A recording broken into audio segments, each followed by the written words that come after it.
Oh, shut up, Paige. Piko na saad naman ni Queen sa kanya. Psh, don't deny it, okay? Everyone knows, you're too obvious. Bali walang sagot ni Paige bago umalis sa harapan namin at nakipag-usap sa isang katulong. Nanigas naman ako sa kinatatayuan ko nang bigla na lang hinawakan ni Queen ang magkabilang braso ko at marahang hinimas yun. Parang bigla akong napaso sa nararamdamang init na hindi ko maintindihan kung bakit. Don't believe her, love. Bulong niya sa tenga ko. Mas lalo lang nun pinalala ang sitwasyon dahil sa naramdaman kong hininga niya sa tenga ko. Dinagdagan lang nun ang init na nararamdaman ko ngayon. Sana lang talaga'y hindi niya mapansin. I didn't just want to rip your clothes off of you. Sensual niyang bulong sa akin habang hindi pa rin tinitigil ang paghima sa mga braso ko. I want to devour every inch of you, ravish your beautiful body, and praise that body while I'm moving on top of you. Countless of times, love.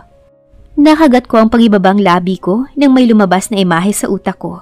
That single image sent bolts of electricity to my whole system and makes the gem down there pulse in excitement. I can't believe he has this kind of effects on me, even is only planting those sensual things on my mind. Napalunok ako at tumikim pagkatapos. Bihisan ko lang si Lauren, malapit nang mag-umpisa ang party. Saad ko na lang. Hindi nakakatulong ang distansya naming dalawa. Mas lalo ko lang naramdaman ang init. Ramdam ko rin ang binubuga na init ng katawan niya sa likuran ko na pilit kong isinawalang bahala. Sure, love. Sagot niya. Kinagat niya muna ang puno ng tenga ko bago ako tuluyang pinakawalan. Hinanap ko si Lauren at nang mahanap ko siya, ay dinala ko siya sa kwarto namin sa taas para bihisan. Mabuti na lang at hindi pa sumunod si Queen sa amin at baka hindi na talaga ako makakilos ng maayos. Hanggang ngayon kasi ay ramdam ko pa rin ang init na naramdaman ko kanina. Kumuha ako ng simpleng puting dress na may iba't ibang kulay ng bulaklak, ang nakaburda para suotin ni Lauren. I also braided her hair to make her look even more presentable.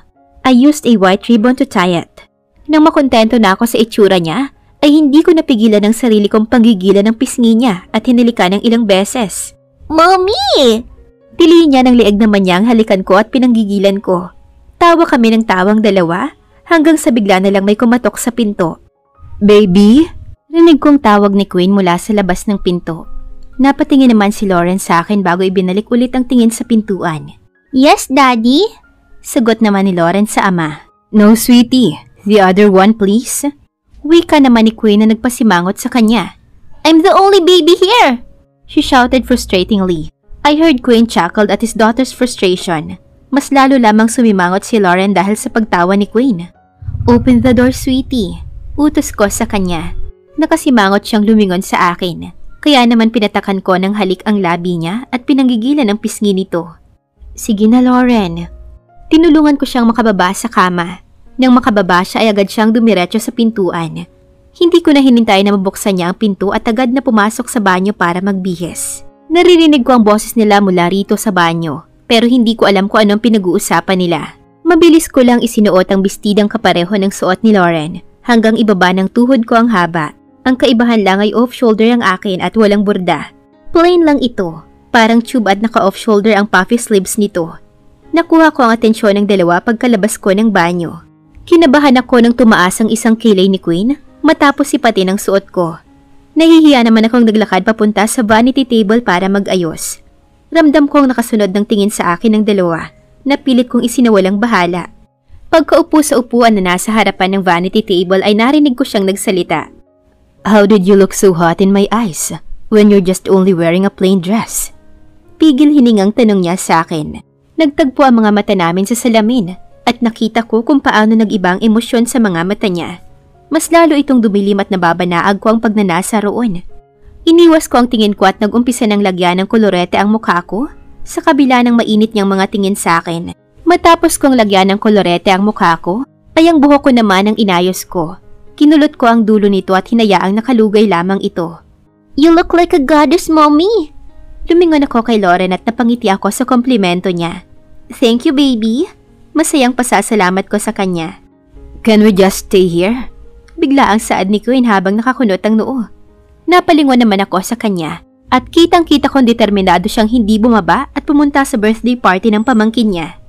It's Darwin's birthday, Queen, and you are his favorite tito. Hindi pwedeng hindi ka pumunta.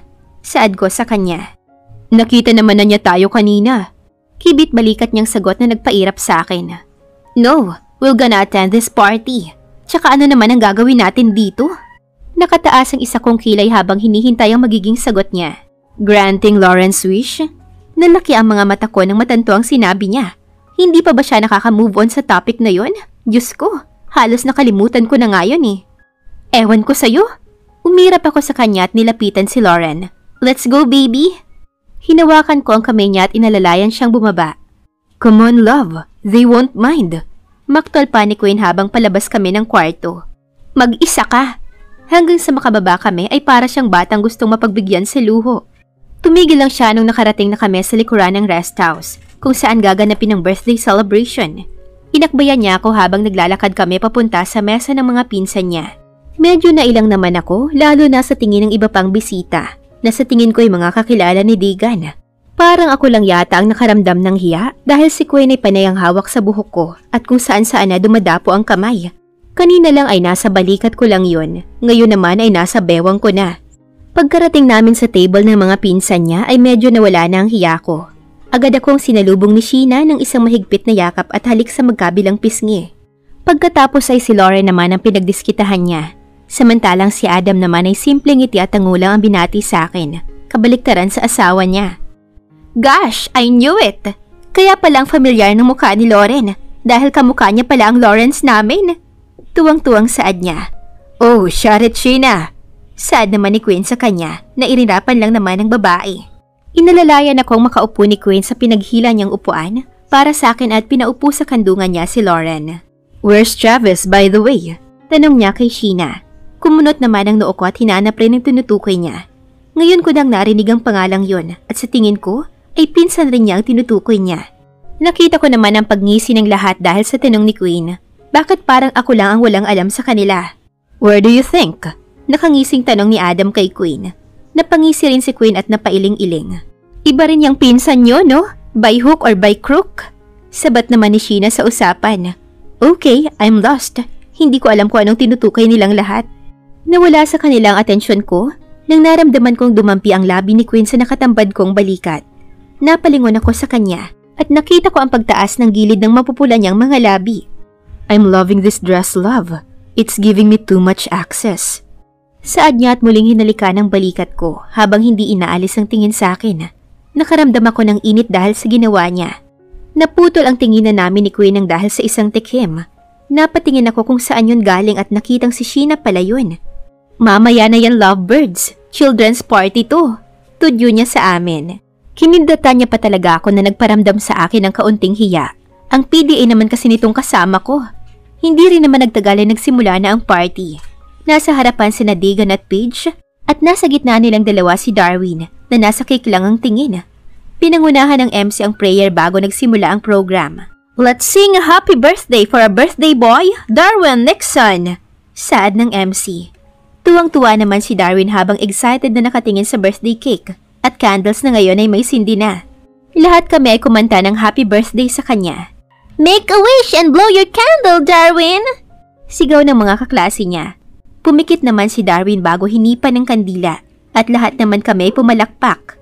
Pagkatapos noon ay nagsimula na kaming kumain. Si Queen ang kumuha ng pagkain para sa aming tatlo ni Lauren at ako naman ang nagkandong kay Lauren. Ang dami naman yan! Reklamo ko nang makita kung gaano karami ang kinuha niyang pagkain. Hindi niya ako sinagot imbes ay nag-umpisa na siyang subuan si Lauren. Kaya naman wala na akong nagawa kung hindi ang kumain na rin. Naging sobrang nakakatuwa ang program dahil sa MC ng program at sa mga palaro para sa mga bata. Nandito rin kasi ang mga kaklase at schoolmate ni Darwin kaya sobrang dami ng bata. Sumali rin si Lauren at Asil sa mga games. Si Queen naman ay parang tuko kung makakapit sa akin. Panay ang haplos niya sa balikat ko at paghimas niya sa tiyan ko. Kinukulam yata ako ng lalaking to. Nagtaka ko nang bigla na lang nanigas sa gilid ko si Queen. Nakita kong may isang lalaking nakatayo roon habang kausap ang isang kaedaran din nito. Sa tingin ko ay nasa mid-60s na siya. Sa kabila ng edad nito ay makikita pa rin ang kagandahang lalaki nito. Maging ako ay natulos din sa aking kinauupuan nang lumingon siya sa gawin namin at nagtagpo ang mga mata namin. Umawang ang labi ko ng may matanto. He looked like Queen. Everyone's eyes glued only to him. Everything seems not moving and the time stops. Doon lang kami lahat na tauhan nang nasa harapan na namin siyang dalawa ni Queen. Hindi siya nakangiti at kamukhang-kamukha siya ni Queen dahil doon. Nagsukata ng tingin ng mag-ama at parehong ayaw magpatalo. Naputo lang ang tinginan nilang dalawa nang pumaibabaw ang maliit at kuryosong boses ni Lauren. "Daddy!" Sigaw nito. Ngumiti ang matanda nang makita nito si Lauren. Umupo siya sa harapan nito at hinaplos ang buhok ni Lauren. "Hey sweetie!" Malambing na saad niya habang nakangiting nakatingin kay Lauren. "Who are you po?" Kuryoso niyang tanong. Nagkatingin na naman kami ni Queen at hindi ko mabasa sa mga mata niya kung ano ang iniisip niya ngayon. "I'm Lorenzo. How about you? What's your name?" Malambing na tanong nito. "I'm Elizabeth Lauren Delgado po." Masigla namang sagot ni Lauren sa kanya. "Gulliver, honey." Queen interrupted. Kumunot lang ang noo ni Lauren nang lingunin niya ang daddy niya. "You're so beautiful." Napalingon ako kina Lauren nang marinig kong muling nagsalita ang daddy ni Queen. "Thank you po." Pasasalamat naman ni Lauren sa kanya habang may malaking ngiti sa mga labi. "Grandpa Lorenzo!" Napalingon ako kung saan galing ang boses na yon at nakita si Darwin na tumatakbo, papalapit sa kinaroroonan namin at kinakaway ang kamay sa ere. "Hey big boy! Happy birthday!" Hinalikan niya ang ulo ni Darwin nang makalapit ito sa kanya. "Thank you, Grandpa!" Masayang pasasalamat ni Darwin. Lumapit si Queen sa akin at isiniksik ang ulo niya sa liig ko. "Look how your daughter ignored me, love." Pagsusumbong niya. "Ako lang bang magulang niyan?" "Come on, love. Huwag niyo akong pagtulungan." Muktol niya. "What?" I asked while laughing that caught his father's attention. Ang kaninang tawa ay unti-unting napalitan ng hilaw ng ngiti. Ngayon ko lang nakita ang daddy niya at hindi ko pa talaga inaasahan. "What?" Naguguluhan niyang tanong sa akin. "Daddy mo." I answered between my gritting teeth and not looking away from his dad. "Dad, I want you to meet my beautiful wife, Julia." Mula sa kamay ko ay lumipat ang hawak niya sa likuran ng bewang ko at hinapit ako papalapit sa kanya.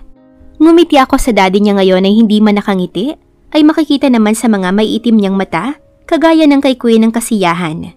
"Anong wife pinagsasabi mo dyan?" Bulong ko kay Queen habang hindi pa rin inaalis ang ngiti sa mga labi ko. "I'm glad to finally meet you, Julia." Saad ng daddy niya at inabot ang kamay ko. "Natutuwa rin po akong makilala kayo." Napalunok ako nang hindi ko malaman kung ano itatawag ko sa kanya. "Mr. Gulliver or Sir?" "You can call me Dad, Iha." Saad niya na mas lalong nagpakabog sa dibdib ko. Napahawak ako sa braso ni Queen at doon ibinuhos ang lahat ng kabang nararamdaman ko. "Ouch, love!" Reklamo ni Queen nang humigpit ang hawak ko sa braso niya. "Welcome to the family, Iha." Bulong niya sa akin. "Ayos ka lang?" Nag-aalalang tanong ni Queen sa akin habang inaabot ang isang baso ng tubig. "Iya." Hinagod niya ang likuran ko. "It's okay, love. At least ngayon nakilala mo na si Daddy, right?" Pagpapalakas ng loob niya sa akin na na-appreciate ko talaga ng sobra. I smiled at him and caressed his hands. "Thank you." Nakangiting saad ko sa kanya habang nakatitig sa mga mata niyang kumikinang sa saya. "All for you," he said as he gave me a peck on my lips. "Queen!" Bati niya kay Queen pagkarating niya sa table namin. After the party, we went inside to continue the celebration. Tanging mga pamilya na lamang ang natira rito. "Hey Trav, bakit ngayon ka lang?" Tanong ni Queen habang nakikipag-brohug sa pinsan. Lumapit naman sa pwesto namin ang iba pa niyang mga pinsan na may dala ng isang bote ng alak ngayon. "I'm busy," he answered as he shrugged his shoulders. Nanlaki ang mga mata ko nang mapamilyaran ang boses niya.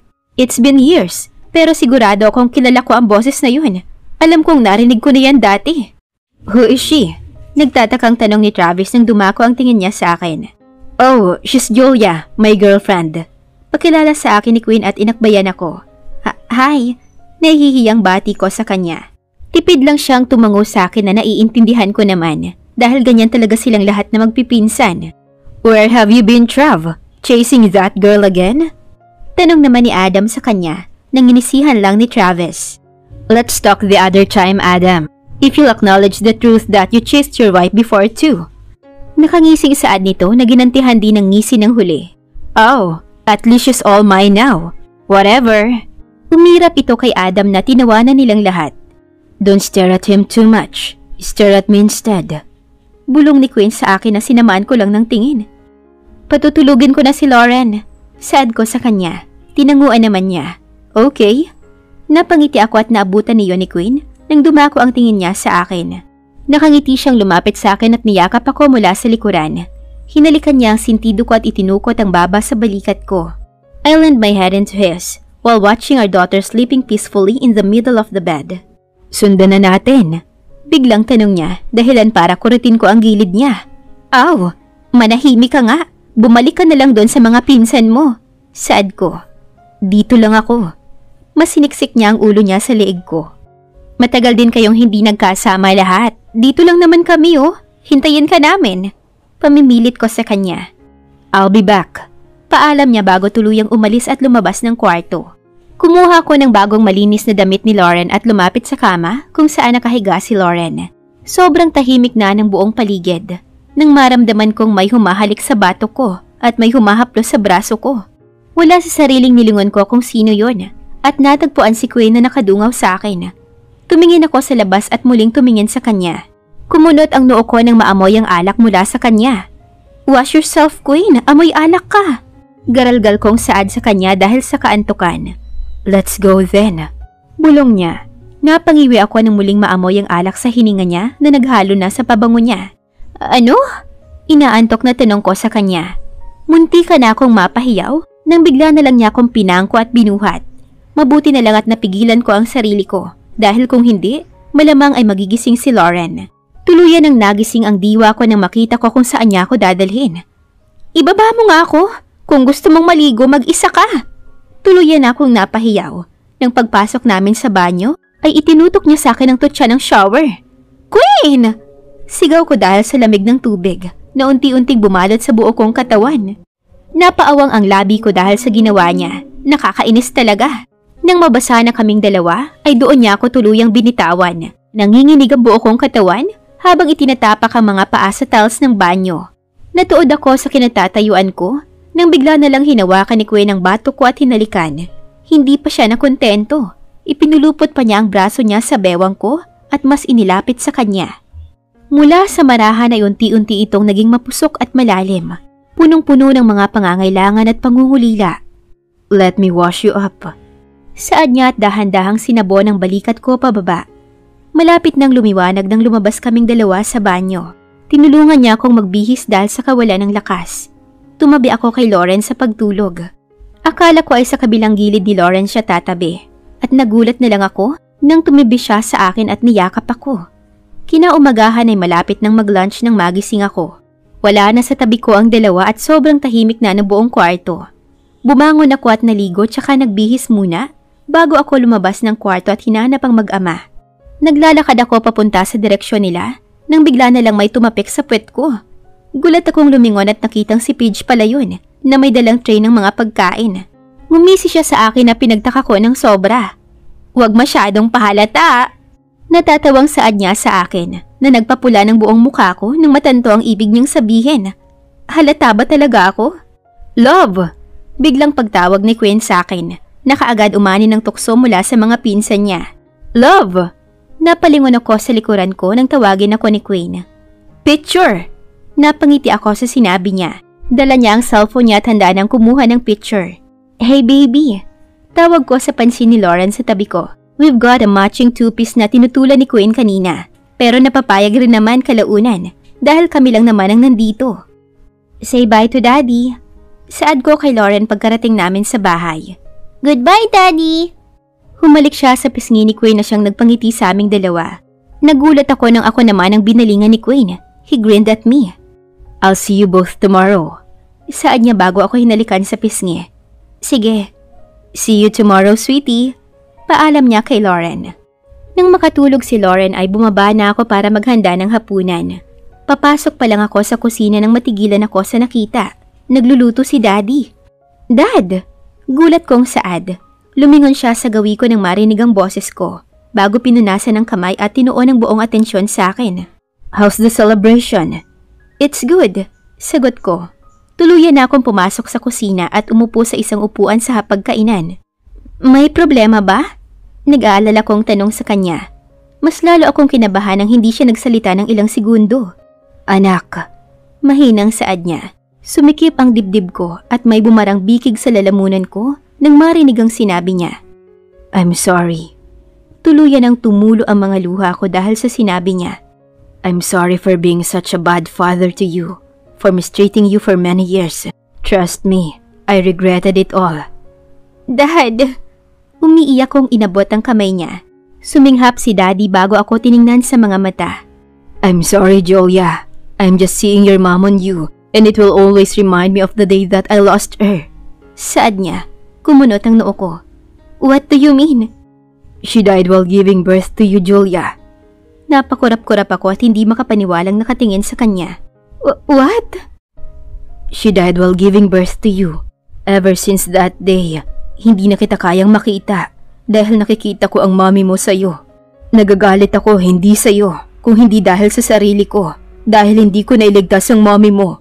He said then burst into tears. Umiiyak akong tumayo sa kinauupuan ko at lumapit sa kanya. Niyakap ko siya sa likuran at tinaplos ang braso niya habang umiiyak. I'm sorry. Umiiyak niyang saad sa akin at mahigpit na niyakap ang braso ko. Ramdam ko ang mga mainit niyang luha na tumutulo sa braso ko. It's okay, Dad. Pagpapatahan ko sa kanya. Hindi ko lang matanggap na hindi ko naligtas ang mommy mo. I should have been with her while she's conceiving you. I should have taken care of her. Eh di sana, kasama pa natin siya hanggang ngayon. Puno ng pagsisisi ang boses niya, kaya mas lalong sumakit ang puso ko. It's all in the past now, Dad. I know for sure, wherever mommy is right now, she's happy. Saad ko at niyakap pa siya. I'm so sorry. Shh. All this time, he's carrying that burden all by himself. He is in pain. That's why he let it out in anger. I understand him, and it's all in the past right now. Ang importante, yung ngayon. Kung ano man yung nangyari noon, hanggang doon na lang yun. Nasaktan kami noon, pero heto kami. Natututong aminin ang mga pagkakamali namin at natututong magpatawad kaysa magtanim ng sama ng loob. It's all about the growth.